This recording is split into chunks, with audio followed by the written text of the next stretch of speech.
Hi, I'm Steph Ritz. Welcome to day 7 of our 30-day writing challenge. Today, just like the last couple days, we're starting a new multi-thread story.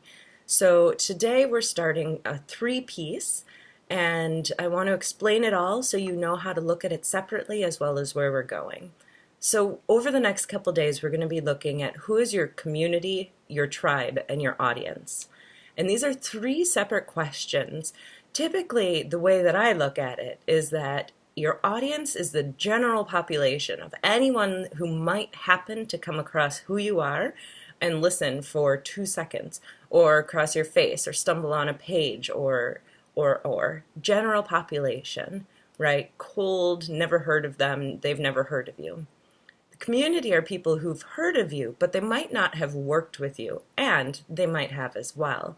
So the community tends to be people who are already familiar with who you are, have self-selected into hanging out with you, your genius, and what you're offering within your business. And then your tribe is the inner circle, the people who really understand what it is you offer and how truly beneficial it is to them to choose you and your services as the solution that they really need.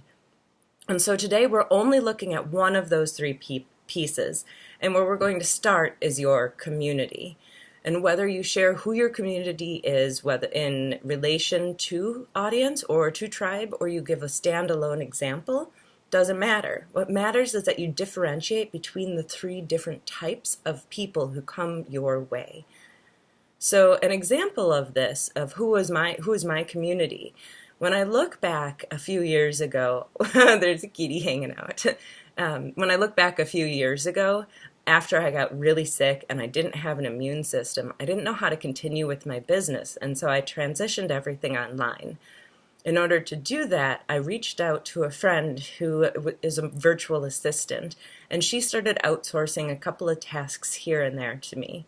I mean, there's no way I could take on another book project. I didn't trust my own self not to end up in the hospital next week. You know, how could I possibly feel like I could commit to someone when I couldn't commit to myself? So she started outsourcing projects to me, and slowly but surely, creep, and a few hours turned into over 40 hours a week at a price point that was way below what I had been earning prior to getting sick, prior to transitioning online. And it wasn't okay with me, and yet I let it happen because there were some major things going on, learning from her community as well as building my own online community for the first time. I mean, she understood. She could have been tribe. That whole group really was right on the nose of what I was doing. I just wasn't able to talk about it, and I wasn't trusting myself.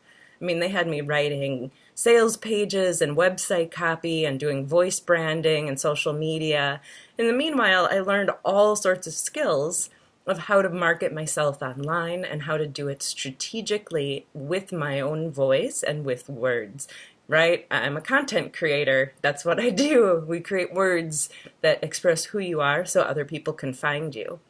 So whether that's your speech or your talk, they had me building ebooks and editing ebooks. Everything that I did when I was outsourcing myself to a virtual assistant, everything was completely inside of my genius zone. It was me who had left my own tribe and stepped into the community role, where I didn't believe who I was. I didn't have self-confidence in the work that I was doing, partially because I was being told this is what I was worth.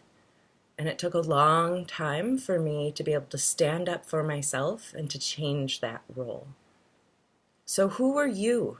Who is your community? Who's your tribe? Who's your audience?